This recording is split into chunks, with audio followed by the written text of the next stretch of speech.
इस वीडियो में दी गई जानकारी का उद्देश्य सामान्य जागरूकता और शैक्षिक जानकारी साझा करना है। भारतीय संविधान के अनुच्छेद 51A के तहत प्रत्येक नागरिक का कर्तव्य है कि वो वैज्ञानिक दृष्टिकोण, मानववाद और सुधार की भावना को बढ़ावा दे। भारतीय संविधान ने हम भारतीयों को रीति रिवाज, परंपरा और अपने धर्म को बनाए रखने की स्वतंत्रता दे रखी है, लेकिन रीति रिवाज, परंपरा और धर्म के नाम पर अंधविश्वास को बढ़ावा देना समाज और देश के लिए हानिकारक होता है। संविधान हमें अंधविश्वास के खिलाफ जागरूकता फैलाने का अधिकार देता है ताकि हम एक प्रगतिशील और तार्किक समाज का निर्माण कर सकें। इस वीडियो में व्यक्त विचार हमारे अपने हैं और इसका मकसद किसी की भावनाओं को ठेस पहुंचाना नहीं है। कृपया दी गई जानकारी को लागू करने से पहले अपने विवेक का उपयोग करें। हम किसी भी गलतफहमी या नुकसान के लिए जिम्मेदार नहीं होंगे।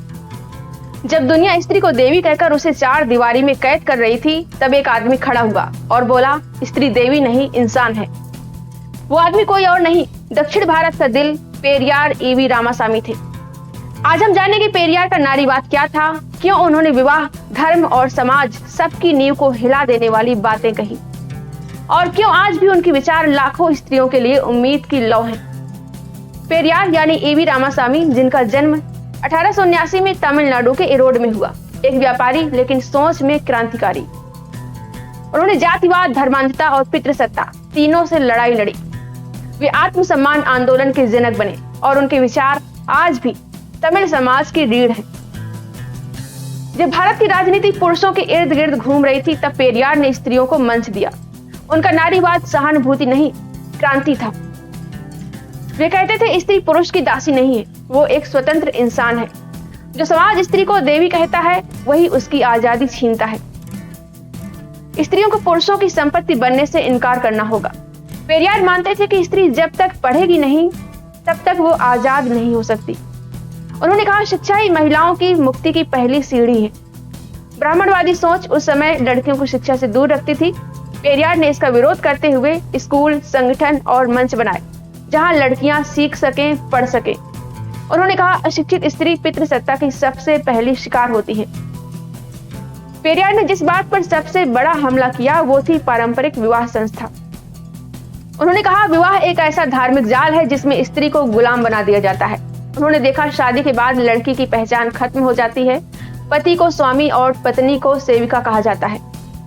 विवाह स्त्री के लिए जेल है, उन्होंने कहा, और पुरुष के लिए एक वर्चस्व है। ये संस्था केवल पुरुष के वंश को आगे बढ़ाने के लिए स्त्री को बांधती है। अब कुछ लोग कहेंगे, पेरियार ने खुद भी तो शादी की थी, तो फिर वो विवाह का विरोध क्यों करते थे? तो आइए इस भ्रम को दूर करते हैं। पेरियार का पहला विवाह 1898 में नागम्मल से हुआ था, जब वो 19 साल के थे। ये एक पारंपरिक विवाह था, लेकिन उस समय तक पेरियार ने समाज सुधार की राह नहीं पकड़ी थी और उनकी उम्र भी काफी कम थी। उनकी पत्नी नागम्मल उनके विचारों की समर्थक थी और 1933 में उनका देहांत हो गया। 1948 में 70 साल की उम्र में पेरियार ने मरियम्माई अम्मैयर से प्रेम विवाह किया, जो उनसे उम्र में काफी छोटी थी। ये विवाह सामान्य शादी नहीं थी, बल्कि एक सामाजिक और राजनीतिक निर्णय था। अब सवाल उठता है, क्यों किया विवाह?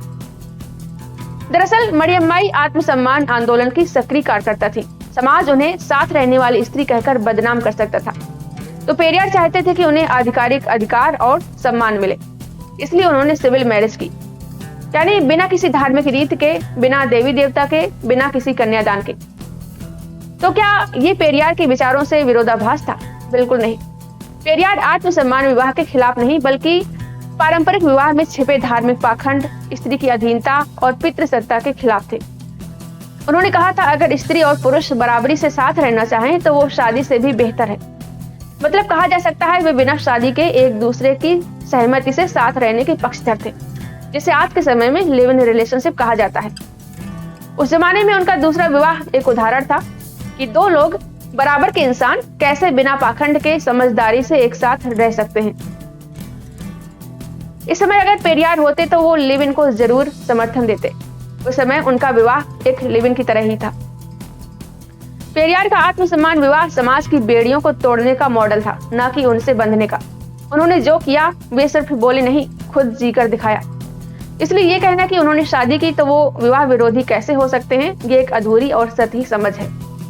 पेरियार ने मरियम्माई अम्मैयर को 1953 में अपनी पार्टी द्रविड़ कड़गम का अध्यक्ष नियुक्त किया था, जिससे उन्होंने स्पष्ट किया कि महिलाएं भी नेतृत्व की पूरी हकदार हैं।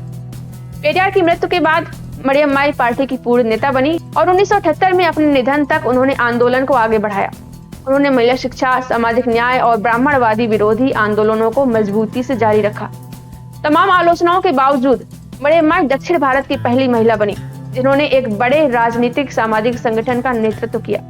और पेरियार की विचारधारा को नारी शक्ति के जरिए जीवित रखा। पेरियार ने दहेज और बाल विवाह को स्त्री विरोधी अपराध कहा। उन्होंने कहा, दहेज उस समाज की निशानी है जो लड़की को बोझ समझता है। बाल विवाह को उन्होंने बाल शोषण माना और खुलकर विरोध किया। उनका उद्देश्य था, लड़की को पढ़ने दो, निर्णय लेने दो और अपना जीवन खुद चुनने दो, अपने जीवन के फैसले खुद लेने दो, उसे बच्चा पैदा करने की मशीन मत बनाओ। पेरियार ने उस सोच को चुनौती दी जिसमें केवल स्त्री को मां बनने से ही मूल्यवान समझा जाता है। उन्होंने कहा, मां बनना स्त्री की मजबूरी नहीं होनी चाहिए। उन्होंने यहाँ तक कहा, अगर मां बनने से स्त्री की आजादी छीनती हो तो स्त्रियों को बच्चा पैदा नहीं करना चाहिए। उन्होंने कहा, एक औरत केवल गर्भ से नहीं, सोच से जीवन रचती है। उन्होंने महिलाओं को मातृत्व के मोहपाश से आजाद करने की वकालत की। सोचिए, उस समय पेरियार के ये विचार कितने ज्यादा क्रांतिकारी थे। पेरियार के विचारों का सबसे साहसी पहलू था धर्म की आलोचना। वे कहते थे, धर्म ही स्त्रियों को सबसे ज्यादा दबाता है। मनुस्मृति में स्त्री को पुरुष के अधीन बताया गया, बचपन में पिता के अधीन, युवावस्था में पति के और बुढ़ापे में बेटे के। पेरियार ने इस सोच को जला देने लायक बताया। उन्होंने कहा, धर्म एक पुरुषों द्वारा लिखा गया कानून है जो स्त्रियों को गुलाम बनाए रखने के लिए है। पेरियार ने केवल स्त्रियों की बात भर नहीं की, उन्हें लीडर भी बनाया। उनके आंदोलन में महिलाएं लेक्चर देती थी, स्पीच देती थी, निर्णय लेती थी और नेतृत्व करती थी। उन्होंने कहा, अगर पुरुष राजनीति कर सकता है तो स्त्री क्यों नहीं। सिर्फ घर चलाना ही स्त्री का काम नहीं है, देश चलाना भी उसका हक है। पेरियार के कुछ कथन आज भी झकझोर देते हैं। वे कहते थे, स्त्री को देवी कहना उसे गुलाम बनाए रखने का तरीका है। स्त्री को देवी कहकर उसके मानवीय अधिकार छीन लिए जाते हैं। धर्म ग्रंथों ने स्त्री को हमेशा बंदी बनाया है। विवाह एक व्यावसायिक सौदा है जहां स्त्री खरीदी जाती है। जो स्त्री सवाल नहीं पूछती वो सदियों तक गुलाम बनी रहती है। तो क्या आज भी पेरियार के ये विचार जरूरी हैं? आइए जानते हैं। आज हम 21वीं सदी में हैं। क्या स्त्री आजाद है? क्या उसे शादी, बच्चे, धर्म और समाज से बाहर सोचने की छूट है? शायद नहीं। हाँ, कुछ अपवाद हो सकते हैं। पेरियार की बातें आज और ज्यादा जरूरी हैं क्योंकि आज भी बलात्कार पीड़िता से उसे उसके कपड़ों पर सवाल उठाया जाता है। आज भी दहेज हत्याएं होती हैं। आज भी औरतों से कहा जाता है, तुम्हारा असली घर ससुराल ही है। पेरियार हमें सिखाते हैं कि सिर्फ औरतों को नहीं, पुरुषों को भी पितृसत्ता के खिलाफ लड़ना होगा। पेरियार ने क्रांति बोई औरतों के मन में, विचारों में और हृदय में। उन्होंने कहा, एक स्त्री अपनी मर्जी से जीने लगे तो ये पूरी पितृसत्तात्मक व्यवस्था कांप उठेगी। आज हम सबको मिलकर उस क्रांति को आगे बढ़ाना है क्योंकि जब एक आदमी पेरियार बन सकता है तो हम सब मिलकर पितृसत्ता को ध्वस्त कर सकते हैं और एक समानतावादी खुशहाल समाज बना सकते हैं जहां स्त्री पुरुष में कोई भेदभाव ना हो। अगर आप भी पेरियार के विचारों से सहमत हैं तो इस वीडियो को लाइक करें, शेयर करें और हाइप जरूर करें ताकि ये वीडियो ज्यादा से ज्यादा लोगों तक पहुंच सके। कमेंट करके बताइए आपको सबसे ज्यादा कौन सी बात झकझोर गई। और हाँ, चैनल को सब्सक्राइब कर लीजिए जहां हम बात करते हैं सवालों की, विचारों की और बदलाव की। इस वीडियो को पूरा देखने के लिए धन्यवाद।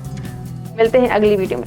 अगर आपको मेरा काम पसंद आ रहा हो और आप चाहते हैं कि मैं इसी तरह बिना डरे, बिना किसी के दबाव के सच्चाई और सामाजिक मुद्दों पर बोलती रहूं और अंधविश्वास के खिलाफ समाज को जागरूक करती रहूं तो आप अपनी इच्छा अनुसार मेरी आर्थिक मदद भी कर सकते हैं।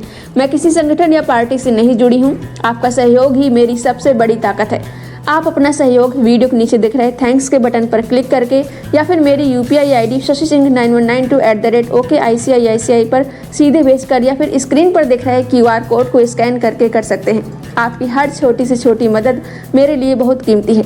आपका छोटा सा सहयोग भी मुझे मजबूती देता है क्योंकि जब जनता खुद साथ देती है तभी बदलाव होता है। धन्यवाद।